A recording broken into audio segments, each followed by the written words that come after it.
today. Today we want to celebrate that beautiful energy of Father's Day, and we have been talking about some of Jesus' healing, so we're going to do that. We're going to start with some of these. I'm going to do 3 stories for you, and I know that you know them, but we're going to look at them anyway. So the first story that we want to talk about is a story of a man named Jairus, and Jairus was a ruler of the synagogue. You know, Jesus would speak in the synagogue because that's where the Jewish people gathered. Obviously, he was a Jew. And he would talk to them and teach and do healings there on every Sabbath. And the synagogue was ruled by, of course, the devoted Jewish elders, the devoted leaders of the faith. So Jairus is one of those. And on this particular day, he's teaching about the old wineskins and new wine and things like that. And it says, as he spoke, the ruler of the synagogue, Jairus by name, came in and bowed at Jesus' feet. He bowed to the energy of the Christ. And he said, "My master," I humble myself, "my master, hear my prayer. My child is very sick, and I fear that she will die. But this I know, that if you come and speak the word, my child will live." She was a girl of 12 years old. He was taking his entire consciousness and humbling it before this man who's bringing in new ideas into the faith. And he is saying, I know you can heal her. I know you can heal her.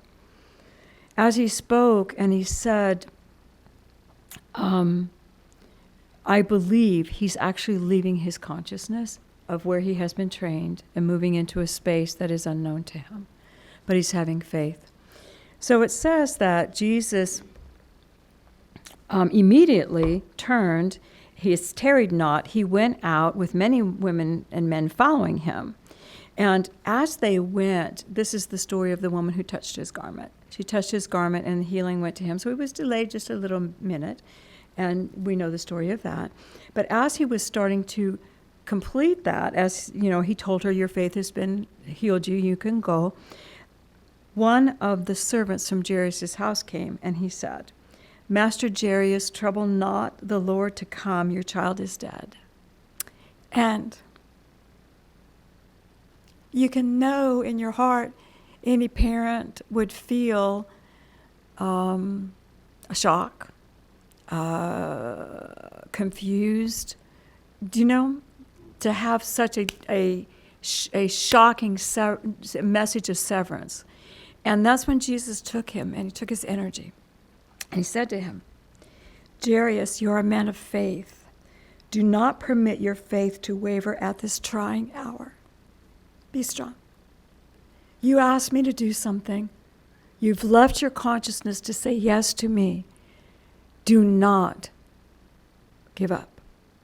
And he held him in that new space with him. So the Father opened his consciousness and he believed. They went home and Jesus said to the man, and what did the servant say? The child is dead? What is death? It's the passing of the soul out of the house of flesh. Man is master of the soul and of its house. When man has risen from doubt and fear, he can cleanse the empty house and bring the tenant back again. And that's when he took them, Jairus, the mom, and James, Peter, and John, into Jairus' house where the daughter was. He stood with the mother, the father, and Peter, James, and John, faith, wisdom, love, and held a beautiful energy of believing for this child. And he shut the door to the multitudes that followed. He took the maiden by the hand and he said, he first spoke the word that souls can understand. He took the maiden by the hand and he said, Talitha Kumi, child, arise. And the maiden's soul returned and she asked for food. Many people were amazed and wanted to worship Jesus as God. And he said, no, we're not going to do that.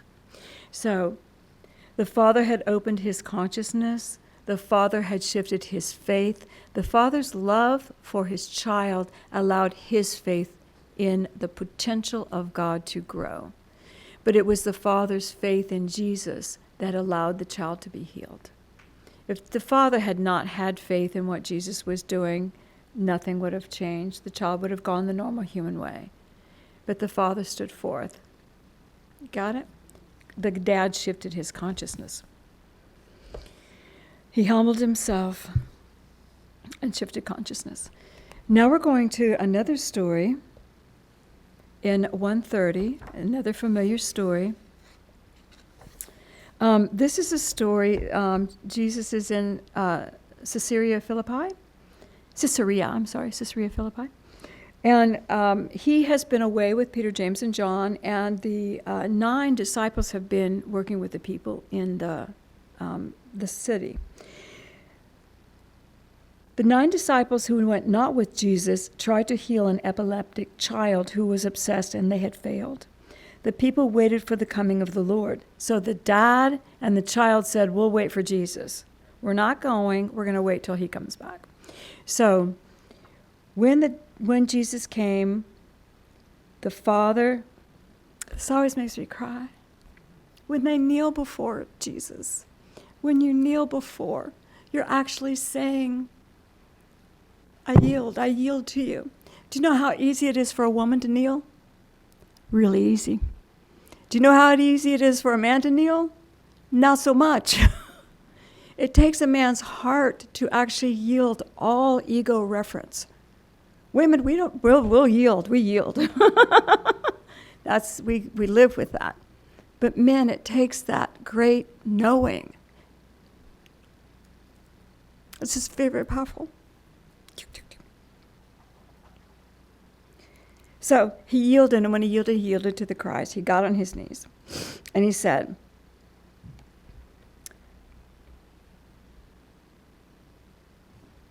I teach my public speaking class. If you can't talk without crying, don't talk. I give myself a big fail on this one. Okay.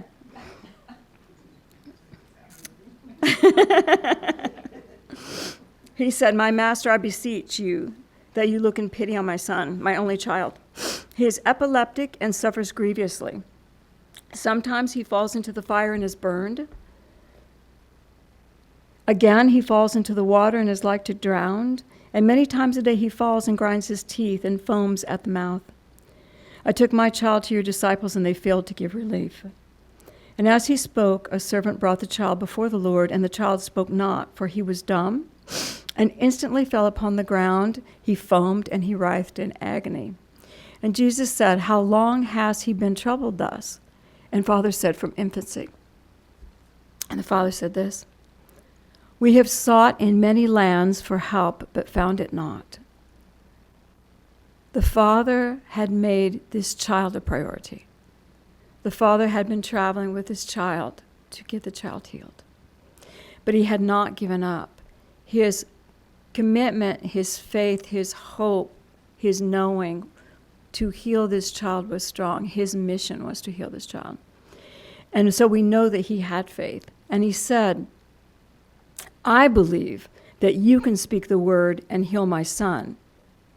He didn't even think that the disciples had already spoken the word and the son was not healed.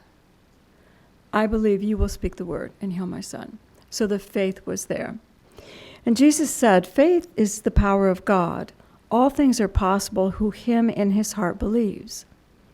And the Father said, he cried in tears, Lord, I believe, help thou my unbelief. I'm believing as hard as I can. Help me believe enough. Help me expand my ability to believe. So this was a father who shifted his awareness, his consciousness, to ask for the expanded, whatever it takes in me for you to heal my child. Whatever I need to do for you to heal my child, I will do. He actually gave his life energy for the child. Jesus spoke the power the word of power, and the child lay in a swoon. He did not breathe. And all the people said, the child is dead. And Jesus took him by the hand and said, arise. And the child arose. And the people were amazed and said, this surely is a man of God. No such power has ever been given to man. And then we know there was more talking and more discussion with the disciples later on, but we want to look at the dad. The father's love was consistent. The child's healing was a priority. How many failures had he faced? How many failures had he faced? And yet he kept trying. How many failures do we face? And our faith wanes. We have to keep trying. And he believed. All right. That prayer, help thou my unbelief. Don't you know I've said that many times? God, I believe. Help me stretch that belief. In both stories, the father did not give up his faith. He held the faith so his child could live. The ruler of the synagogue said, I will do whatever you need me to do. But in later life, do you think that got him in trouble? The ruler of the synagogue, by allowing Jesus to heal his daughter, Caesarea, is not Jerusalem, but don't you know when Jesus was tried in Jerusalem, eyes went to this Jairus, the ruler. How are you going to live your life now that we found the man that healed your daughter bad? We know his life changed. We know he had to live. He could not deny what he saw. So not only did he yield for that healing, his life changed because of the healing. Let's see. The faith the father had found was something he didn't know he was looking for, and this is for both of them. Faith is the power of God. Both fathers allowed their lives to change and their love of their children to guide them in that change. And the fathers continued to grow with their children. That's the most important thing. Fathers don't hold the line. We may have come in the ancient days, in our reality, there were fathers' instruction. There was a father handbook that said you are the authority and you don't have to change and the children have to comply. We know that existed. In our world today, it does not. In our world today, we have much more freedom, and the beautiful male energies are living this concept of we are growing together. We are all growing together. And it's expanding into a world that is more balanced and love-filled. I have one more story for you. Chapter 144. This is a slightly different take on fatherhood. This is a parable Jesus was telling. A certain man with great possessions had 2 sons. The youngest son grew tired of life at home and said, My father, pray divide your wealth and give me the portion that is mine. Give it to me. I will seek my fortune in another land. And the father did as the young man desired, and the young man went away. The reality is the young man would never have inherited the bulk. The eldest son always does. The young man would always have a job, but the eldest son would have ruled whatever the kingdom was that the father had. So we can understand his request, let me have mine so I can find autonomy within myself. But if we look at the father, how much faith did that father have in that son to let him go? Do you know how hard that was? To look at your son and your child and say, I am going to give you everything that I would have given you when I die, and I'm going to trust your consciousness that you will do what you need to do. That is such a powerful space to be in. The power of a father's love to trust the son, to trust him. And the son went away. And we know through the story tells us that he began to believe the son was dead. The son had no further communication. We know the story tells us the son started partying, having a good old time, used the money to enjoy the fruits of the world, not his own labors, just the world. A profligate, I think they called him. And he enjoyed all that he could enjoy until he had no more money. We know the story, and he found himself eating pig food, the food of the swines. And he came to himself and said, I can be a servant in my Father's house, and I will eat better than this. He woke up to the realization that the consciousness that he had when he left was not the same as his dad's, so he had to leave.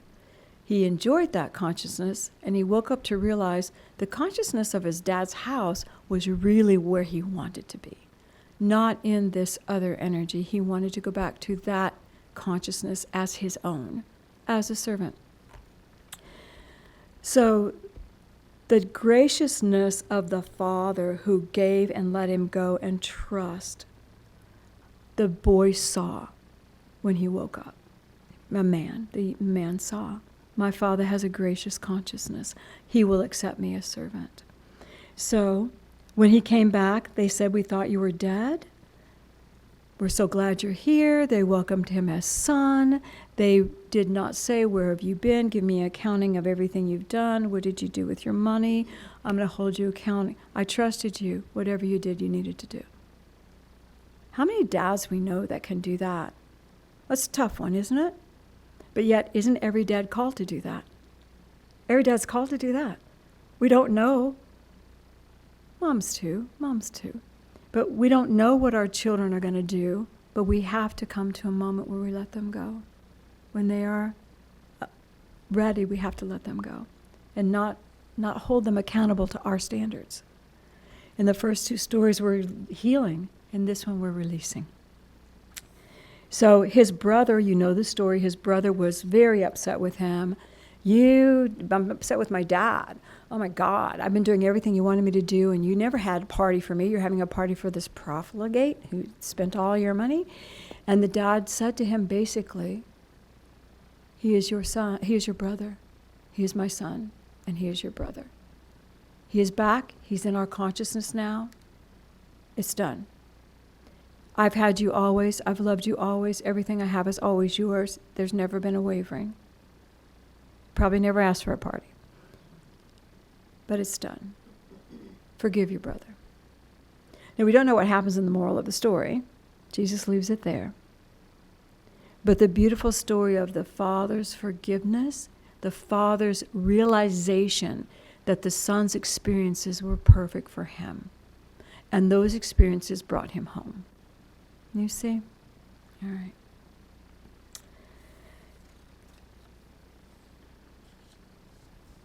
In our stories, and in our world today, the synagogue consciousness, the cultural synagogue that we have rules we have to adhere to in parenting is finally broken. And we that are seasoned watched it break. Any of you of my age, we watched it break because we came into it intact. But it's broken now, so that the males, the dads can live choosing how they want to be, choosing how they want to parent, who they want to be as a dad. The dad can have the faith in the children and can actually change with the children. How many of you realize how much you've morphed because you had a child? And how many of you realize how much you morphed because you had grandchildren? I mean, they're our biggest teachers, are they not? Bigger even than the kids. We are supposed to change. We're supposed to evolve as the relationships evolve around us. We are supposed to grow our faith and grow our ability to see health for our children, to pray for health for our children, to do what we need to do for our children, our family, and to let them go. To let them go. I love dads of today. I do. Having witnessed fatherhood, not just my own, but of the realm, growing up with kids, there was always a distance in most of the fathers. It was like, yeah. It was the show up, be quiet, and dad gets to do whatever he wants to do. Today, to see a dad hoist a kid up on their shoulders or have the child run to the father, that didn't happen in my reality. Growing up, you don't run to the father. You might run to the mom, but you don't run to the Father because you're not going to be met with open arms. Today you are. Today the male energy has let itself grow, to open its arms, to say yes, to say, I love you, you know? When I see Hazel, she comes on Wednesdays, I pick her up and her first question, is Grandpa here? Grandpa here. And she gets, she might see him open the door and she goes, ah! And then she gets quiet. And then, if he doesn't come out, she opens the door and she goes, Grandpa! And they grab each other and twirl around and whatever. I would never have done that with my grandfather either. But when we see it happening in our world today, when we see the fellows opening up and we see parenting being looked at with a sense of honoring the soul, my soul and your soul are in communion, you're choosing and I'm choosing. When we see that relationship being created where we do honor the life of our children and our family as not extensions of us, but as souls agreeing to walk with us, then the love can grow and morph and become what it needs to be for everyone to thrive in that relationship. As the male energy and the fatherhood has shifted today, it lets us know that the future of our reality is beautiful. The future of our reality is beautiful. It is not being held back by an old consciousness. It is being opened and blessed for new beginnings that we can't even see yet. It's a beautiful thing. Outward demonstration of love is a beautiful thing. And I will say this about since I've mentioned my upbringing, my father would have, even though he threatened to kill me many times, seriously, all of us, but he would have protected us if something had happened. You know, if anything had happened, he would have been on, all kids, where are you? Let's go, let's go, let's go. His words were just from old school. His actions would not have been. And I know that. But it's so beautiful to not have old school words anymore. It's so beautiful to have affirmative, accepting, I trust, I have faith, and I believe in you. That's so beautiful for the male energy. And we need that beautiful energy in our reality, in our church, in our families, in our world. So, Father, Mother, God, we say that all the time. When we say Father, Mother, God, we're talking about the Father aspect of God and the Mother aspect of God. There is a consciousness of God that is strength and power and protection and peace, and that is the Father. And the knowing is the women, the female, the beautiful intuition, the love, the light, the movement. Together it is the energy of our Creator. When we say Father and Mother, we're acknowledging the attributes of Creator. We all have them both within us, Father and Mother, but the person who stood forward as your father, that man who stood forward and said, I will bring them down, holds that picture for you. As the woman who said, I will bring them down, holds that picture for you. So they become our guide, our knowing of love from the beginning, and our expanding of love through the growth. So we love our dads. Let's go within.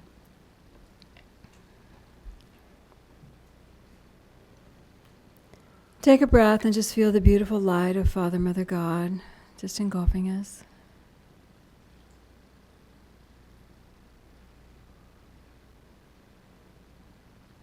Feel the presence of Jesus Christ with you.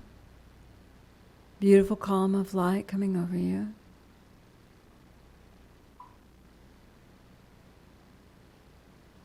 And feel Jesus take you by the hand and just lift you up just a little bit. Just a little bit. And just find yourself standing in a beautiful space. You may be on a cloud, you may be in a meadow, Allow the visual and the energy to come to you. And as we're there, I want you to just call forth the energy of your earthly father, the one who brought you into this world, the one who said yes to your soul coming. And for a moment, see them there. Send your gratitude.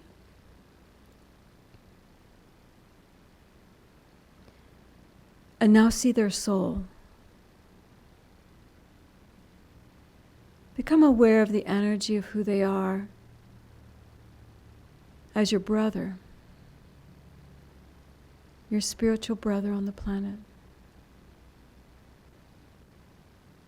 You may become aware of the difficulties or challenges they had,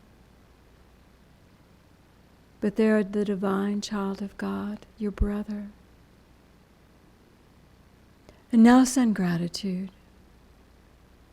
Thank you, my brother, for walking with me,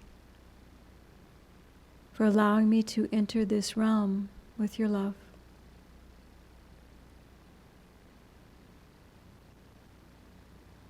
And just let your love flow. I love you, and I'm grateful.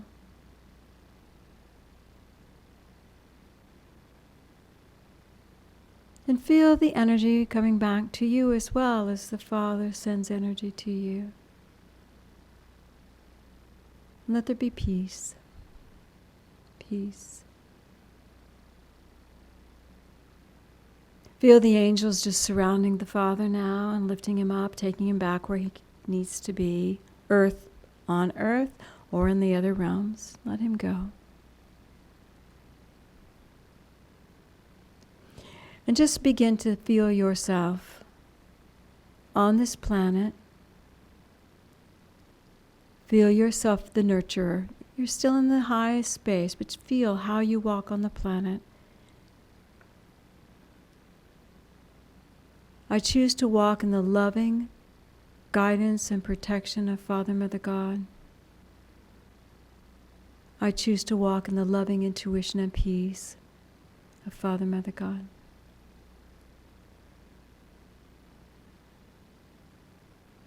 And I expand.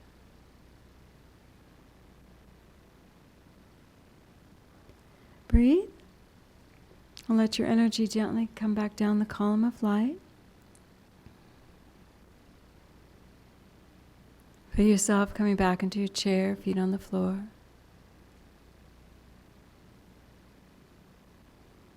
And there's only love.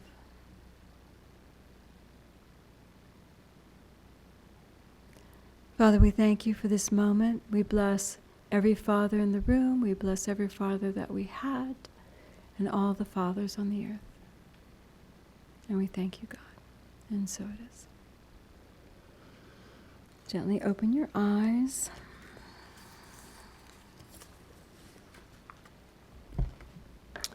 When you walk the reality, we spend a lot of time dealing with our energies on the other realms, our guides and teachers and spiritual leaders and healing and expanding. But when it all comes down to this moment, your cells, your beingness, there is always a connection with the family that brought you through. And if you think about them, send them love. You may not see them, you may be in a totally different level of consciousness, there may be no contact whatsoever. But just send them love when you think about them, because there's always a connection. And we may be in a far land doing our own thing, but we're always holding the vibration of the love that allowed us to come through that light that they had.